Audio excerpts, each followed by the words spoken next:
اور مقام کے نام سے اصطلاح حدیث میں جاتی ہے۔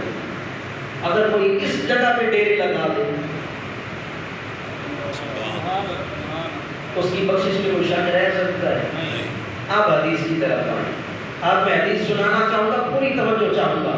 میرے محبوب علیہ السلام نے ارشاد فرمایا فَلَوْ إِنَّ رَجُلًا سَفَنَ بَيْنَ الرُّكْنِ وَالْمَقَامِ، اگر کوئی بندہ اپنا سارا کچھ چھوڑ کر آ کر رکن یمانی اور مقام ابراہیم کے درمیان مصلی بچھا لے، سفنا صف بنا لے، بین الرکن والمقام، اور کیا کرے فصلا وصاما، وہ دن کو روزے رکھے، رات کو کھڑے ہو کر قیام کرے، روزے بھی رکھے، نمازیں بھی پڑھے، ثم ماتا، اور پھر وہ مر جائے، وَهُوَ مُبْغِضٌ لِأَهْلِ بَيْتِ مُحَمَّدٍ، میرے اہل بیت کی محبت اس کے دل میں نہیں ہے، میرے اہل بیت کا بغض اس کے دل میں ہے، جب قیامت کے دن اٹھے گا اللہ کریم کیا کرے گا؟ دخل النار، اللہ سے جہنم میں داخل ہوگا۔ اللہ کریم سے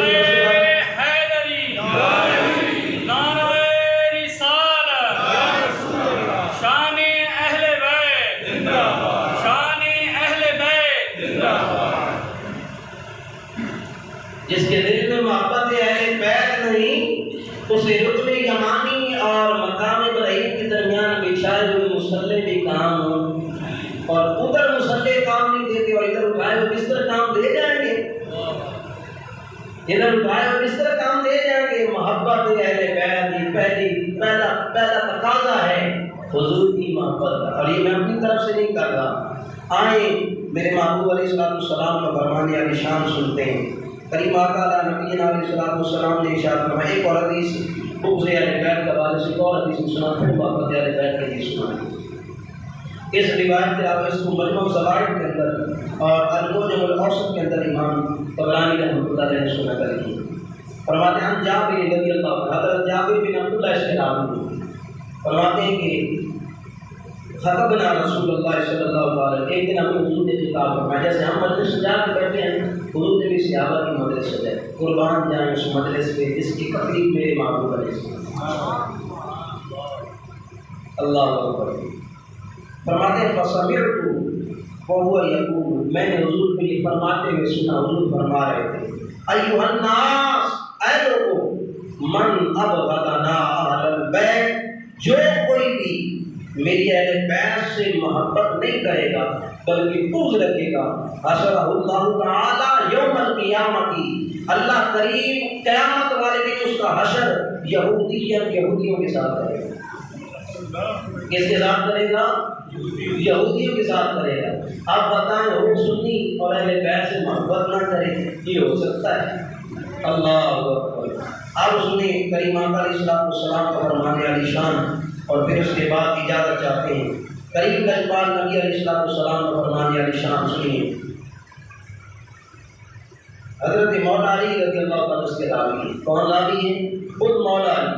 قال رسول اللہ صلی اللہ علیہ وسلم شفاعتی لامتی، میری شفاعت قیامت والے دن میرے ہر امتی کے لیے۔ لیکن آگے حضور نے شرط لگا دی، حضور فرمایا من احب اہل بیتی، ہر اس امتی کے لیے جس کے دل میں میری اہل بیت کی محبت ہوتی، جس کے دل میں میری اہل بیت کی، اس کے لیے میری شفاعت ہے۔ بروز حشر شفاعت کریں گے چن چن کر، کیونکہ ہر ایک غلام کا چہرہ حضور جانتے ہیں، حضور اسی کا چہرہ جانتے ہیں جس کے دل میں محبت اہل بیت ہے، جس کے دل میں محبت اہل بیت کی، حضور بھی اس کا چہرہ نہیں پہچانے۔ اللہ اکبر۔ کریم نبی علیہ السلام کا ایک اور فرمان علی شان جو میں آپ کو سنانا چاہتا ہوں، ایک دفعہ آپ سارے مل کے درود پاک پڑھیں نا۔ الصلاۃ والسلام علیک یا سیدی یا رسول اللہ،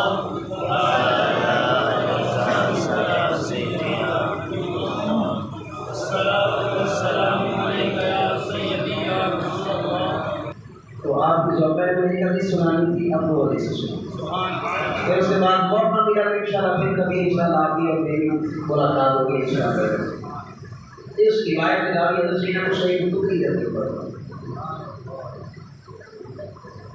سکین کہتے ہیں بھاری چیزوں یا ایھا المزمل قم اللیل الا قلیلا نصفہ او انقص منہ قلیلا او زد علیہ ورتل القرآن انا سنلقی علیک قولا سکین کہتے ہیں بھاری ذمہ داری کو بہت بھاری چیز یہ میں نے اللہ کا قرآن ہے۔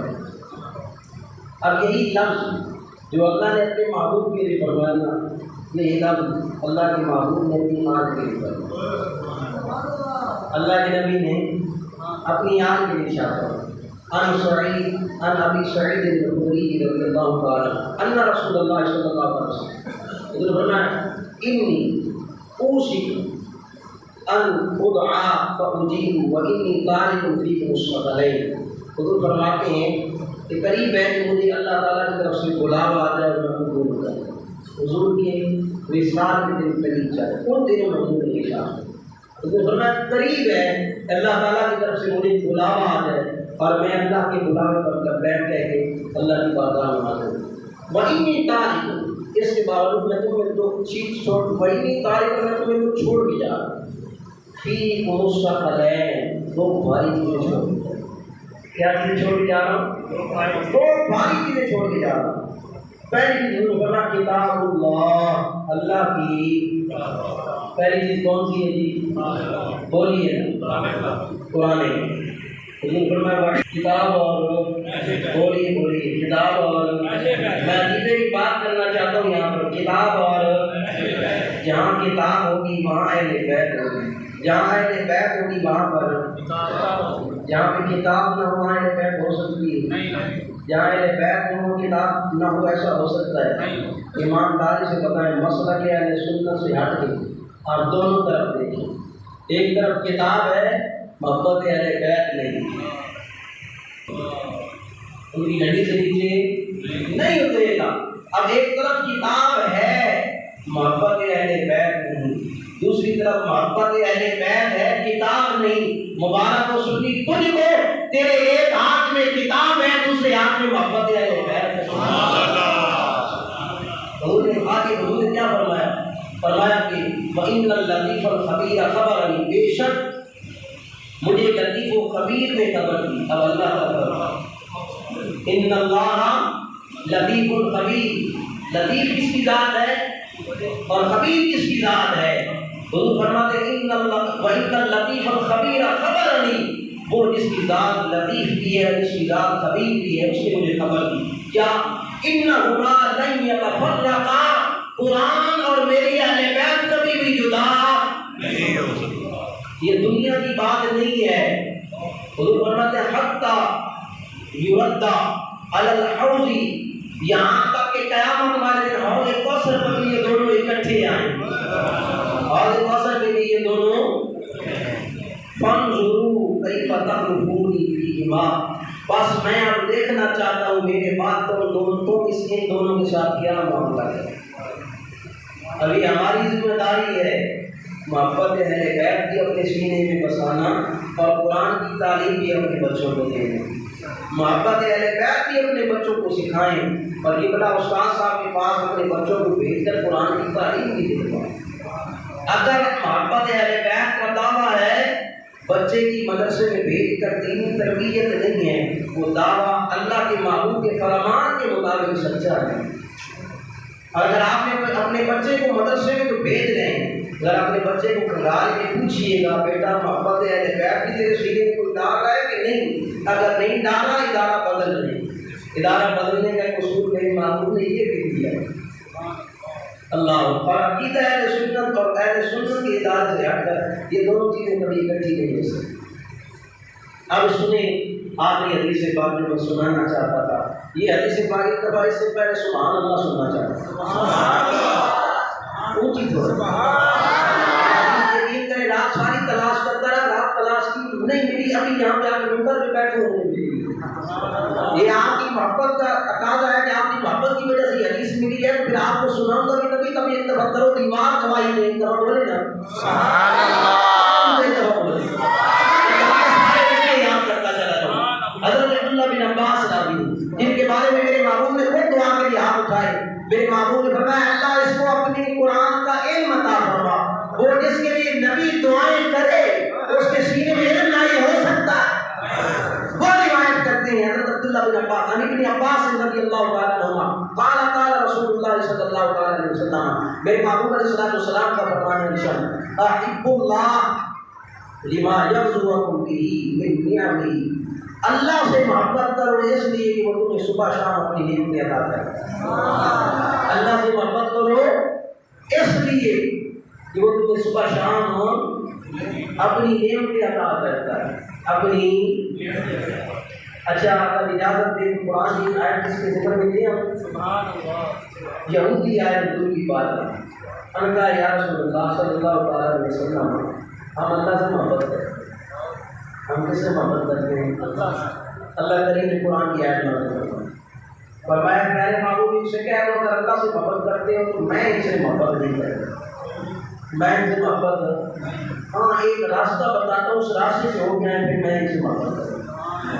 قرآن کا تیسرا پارہ کہا ہے قل ان کنتم تحبون اللہ فاتبعونی یحببکم اللہ، فرمایا اے اللہ کے اے میرے محبوب نے فرما دیجیے یہ جو محبت کے دعوے کھائے یہ جو یہودی ہیں یہ شریعت مصطفیٰ میں ابھی نہیں آئے، محبوب کے راستے پہ نہیں آئے، محبوب کے نقش قدم پہ نہیں چلے، یہ محبت کا دعویٰ کر رہے ہیں اللہ سے محبت کا دعویٰ، یعنی کہ محبت اسی صورت میں کامل ہوگی جب تیرے قدموں کے نشانوں پہ چلتے آئے۔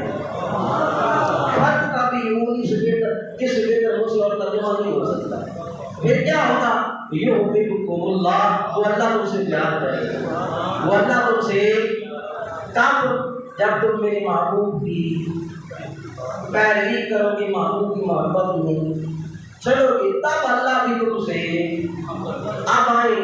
اس حدیث کی تشریح کی طرف چلتے ہیں، اللہ کریم فرماتا ہے اللہ کے محبوب علیہ السلام نے فرمایا اللہ کی محبت اس لیے اپنے دل میں سجاؤ کہ صبح شام تم اپنی نعمتوں سے نوازتا ہے، وَأَحِبُّونِي لِحُبِّ اللَّهِ، اور مجھ سے محبت کرو کس کی وجہ سے؟ اللہ کی وجہ سے محبت کرو۔ قرآن کی آیت آئی مجھ سے محبت کرو کس کی وجہ سے؟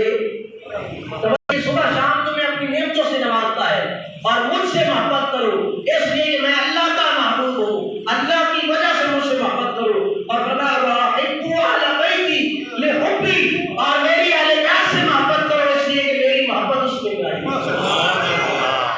اور میری وجہ سے میری اہل بیت سے محبت کرو۔ اب جس کے دل میں میرے محبوب کی محبت ہوگی اس سے اللہ پیار کرے گا۔ دوسرے لفظوں میں کہوں جس کے دل میں میرے محبوب کی محبت پائی گئی اس کے دل میں محبت اہل بیت بھی پائی گئی، جس کے دل میں محبت اہل بیت نہیں میرے محبوب کی محبت جس کے دل میں نہیں، اور میرا رب بھی اس سے محبت نہیں کرتا۔ یہ ساری باتیں سنانے کے بعد ایک عقیدے کی بات اور بھی کرتا چلے جاؤں، اس روایت میں راوی کی مولا علی مسلم شان ہے بھی حدیث قدسی، حدیث کی بات کرنے لگا ہوں۔ ہم نے نماز پڑھی، ہم پر نماز کیا تھی؟ روزہ رکھتے ہیں، ہم روزہ کیا تھا؟ حج کرتے ہیں، حج کیا ہے؟ ہم زکات دیتے ہیں، زکات کیا ہے؟ یہ سارے لفظ حدیث میں آئے، یہ سارے لفظ حدیث میں ان علی بن ابی طالب رضی اللہ تعالی عنہ الکریم قال رسول اللہ صلی اللہ علیہ وسلم افترض اللہ تعالی علیکم الصلاۃ، افترض اللہ علیکم حب ابی بکر و عمر و عثمان و علی۔ مولا علی فرماتے ہیں لوگوں اللہ کے محبوب سے میں نے سنا ہے تم پر فرض کر دی گئی کیا چیز؟ فرمایا حب ابی بکر، جناب ابو بکر کی محبت تم کرے، جناب ابو بکر کی محبت تم کرے، وحب عمر بن الخطاب، اور جناب عمر کی محبت بھی تم کرے، اور جناب عثمان غنی کی محبت بھی تم کرے، اور جناب مولا علی کی محبت بھی تم کرے۔ لفظ افترض یہ لفظ استعمال ہے۔ اب محبت اہل بیت میں وہ بندہ اور فرض بھول جائے تو محبت اہل بیت ہو سکتی؟ تو بولیے نہیں، سمجھ آ رہی میری بات؟ اب سوال کیا گیا مولا علی سے، اے مولا علی کیا میرے محبوب نے فرمان یہیں تک فرمایا ہے؟ اب فرض کی بہت ساری قسمیں، ایک فرض ہم دن میں 5 دفعہ ادا کرتے ہیں، ایک فرض ہم سال میں پورا مہینہ ادا کرتے ہیں، ایک فرض ہم سال میں ہر بار ادا کرتے ہیں، ایک فرض ہم زندگی میں صرف ایک بار ادا کرتے ہیں۔ تو یہ جو محبت ہے، ان چاروں کی محبت، اس کا درجہ کون سا ہے؟ فرمایا کما افترض علیکم الصلاۃ والزکاۃ والصوم والحج، فرمایا جیسے تم پر روزہ رکھنا فرض ہے، جیسے تم پر نماز ادا کرنا فرض ہے، جیسے تم پر زکات ادا کرنا فرض ہے، جیسے تم پر حج ادا کرنا فرض ہے، فرمایا اسی طرح محبت ابو بکر بھی تم پر فرض ہے، اسی طرح محبت عمر اور عثمان غنی بھی تم پر فرض ہے۔ فرمایا کہ ومن ابغض واحدا منهم، تم میں سے جو کوئی بھی ان میں سے کسی ایک کے بارے میں بھی دل میں میل رکھے گا، بغض رکھے گا، فرد اللہ علیہ یوم القیامت لا صلاۃ ولا زکات ولا صوم ولا حج، اللہ کریم قیامت کے دن اس کی نمازیں اس کے منہ پہ دے مارے گا، اس کے روزے اس کے منہ پہ دے مارے گا، اس کے حج اس کے منہ پہ دے مارے گا، اس کی زکاتیں اس کے منہ پر دے مارے گا، اگر ان چاروں میں سے کسی ایک کی بھی محبت اس کے دل میں نہ ہو۔ اور آگے کیا فرمایا؟ فنحشرہ من قبری دخل النار، جو ہی اللہ اسے قبر سے اٹھائے گا، اللہ اس کا حساب و کتاب بھی نہیں کرے گا، اسے قبر سے اٹھاتے ہی دخل النار، جہنم میں داخل کر دے گا۔ اس کے حوالے سے ایک اور بات بھی سنا، حدیث سناتا چلا جاؤں، حضور کی ایک اور حدیث سنن ترمذی کی، حضور نے فرمایا حب ہؤلاء الاربع، میرے ان چاروں یاروں کی محبت، میرے ان بولی چاروں یاروں کی محبت لا يدخل الا فی قلب مومن۔ حضور نے فرمایا اس دور میں مومن اور منافق کی پہچان بڑی مشکل ہوگی، لیکن حضور کا یہ فرمان سنو، حضور کا یہ فرمان سنتے چلے جائیں۔ کریم الجمال نبی علیہ السلام نے ارشاد فرمایا بندہ مومن کا دل چیک کرنا ہے، فرمایا میرے ان چار یاروں کی محبت دیکھ لو، اگر اس دل میں چاروں کی محبت ہے مومن کا دل ہے، وَإِلَّا قلب منافق، وگرنہ کس کا دل ہے؟ کس کا دل ہے؟ اور منافقوں کے بارے میں قرآن کیا فرماتا ہے؟ ان المنافقین فی الدرک الاسفل، جہنم کی سب سے نچلے درجے میں کون ہوں گے؟ اللہ کریم کی پاک بارگاہ میں دعا ہے اللہ رب العزت ہمیں محبت اہل بیت کو نصیب فرمائے اور ادب صحابہ بھی نصیب فرمائے۔ لگے ہاتھ ایک اور بات بھی باقی کے حوالے سے سنتے جائیں۔ حضور علیہ السلام نے فرمایا سیاتی قوم، ان قریب ایک قوم ہے یہ سب میرے صحابہ کو سب کچھ کم کرے اور یہ رسول ان کی شان میں تنقید کرے۔ اب ہمارے لیے کیا ہوگا؟ میں حضور فرما فلاں کو جا رسول ہو، مجلس اسی سے نکلا ہے، توجہ کیجیے، فلاں کو جا رسول ہو، ان کی مجلس میں نہیں جانا، ان کی مجلس میں بیٹھنا، ولا تشاربوہم، ان سے لے کے سبیل کا پانی نہ پینا ہے نہ پلانا ہے، باب مفادہ ہے، نہ پینا ہے نہ۔ اور آگے حضور علیہ السلام نے فرمایا ولا تآکلوہم، نہ ان کو چیزوں سے لے کے کھانی ہے نہ یہ نظر کھان جانے دیں، پھر محبت کے نبی کا تقاضا پورا کرتے ہیں۔